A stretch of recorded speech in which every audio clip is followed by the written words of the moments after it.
I throw myself at the foot of the tabernacle like a dog at the foot of his master. I throw myself at the foot of the tabernacle like a dog at the foot of his master. I wish I could say that these words are my own, but rather they are words that were once spoken by St. John Vianney, who is a patron saint of parish priests.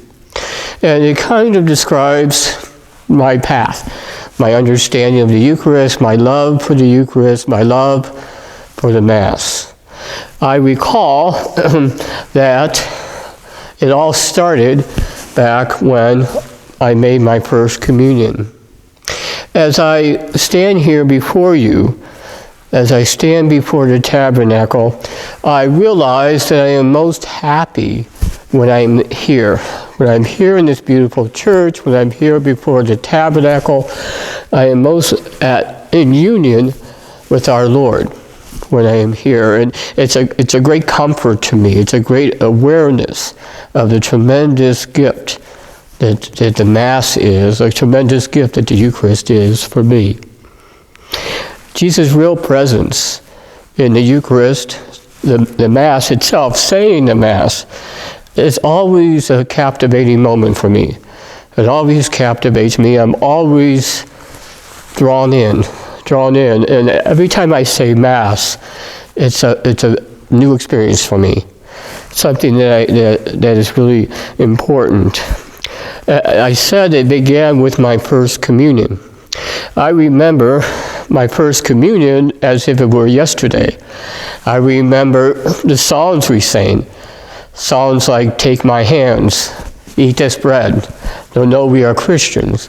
Songs that still resonate in my mind as I reflect upon the Mass, my first communion. I can visualize walking up the aisle. I can visualize the day itself.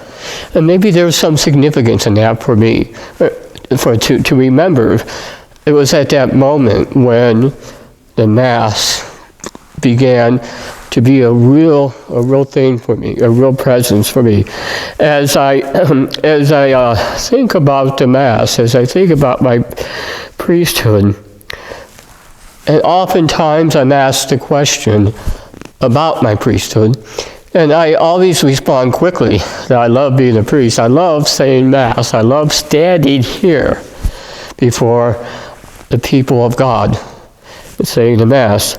And so as I reflect, as I moved on from my first communion, and as I was growing up, there was always that fascination with the Eucharist and with the Mass. And I remember going to Mass and sitting with my family and tearing up and watching the movements of the priest as he was celebrating the Mass. And so that always was very important to me. And then I remember as I was growing up, as I became a teenager, and as I was going through those teenage years that are difficult years, and I'm sorry to say that it was not the same. It was not the same. It wasn't because my appreciation changed, but I think it was just about growing up. It wasn't until a few months before my 20th birthday, and I was invited to join a youth retreat at my parish. I didn't know what to expect, but I signed up for the youth retreat. Well, it became very much a life-changing moment for me. As I was there for the weekend at the parish, things just began to change for me, and as I celebrated Mass, and I sat before the tabernacle, adoring our Lord, it was just an amazing experience for me. The wonderment that I had felt all those years ago returned. And so as a result, a few weeks after the retreat had ended, and I was just sitting simply at home one day and studying. I was taking classes at the local college, and I was studying, and all of a sudden, that life-changing moment happened.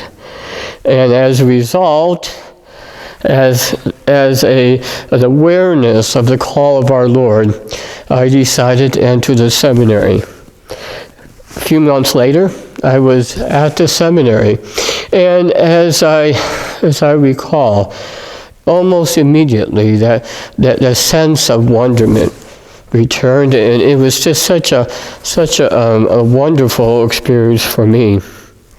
As I recall my years in the seminary, one of the things that always struck me was celebrating Mass, but spending hours in the chapel in adoration, just amazed at Jesus' presence, amazed at the gift of the Mass, and how it has, now for me, it's such a phenomenal experience. Every time I say Mass, it's like the first time, and that's, I think it's important to note that.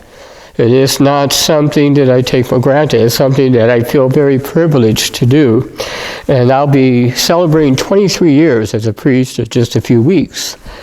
And it's still, even 23 years later, it's like the first time. It really is, it's really hard to describe, hard to understand. I just know that when I'm here, behind this beautiful altar, when I'm here celebrating Mass and saying the words of consecration, there is a moment that is indescribable, but a moment that almost leaves me mesmerized, I guess, if you could use that word, in the sense that entering into the Mass is something very, very easy for me to do, where concentrating on the Mass is something that's very fulfilling for me. And so, as I look at my years in the priesthood, indeed, it is a privilege. It is a gift. I'm thankful. I am thankful, certainly, for that gift. And so each time I come into church to celebrate Mass, each time I look at the tabernacle, I'm grateful to our Lord for this opportunity to choose me to do this, to be His instrument, to change bread and wine into His body and blood. And so I am happy to talk about this, because indeed it is foundational. Indeed it is everything to me to be able to celebrate Mass and to share it with the people of God.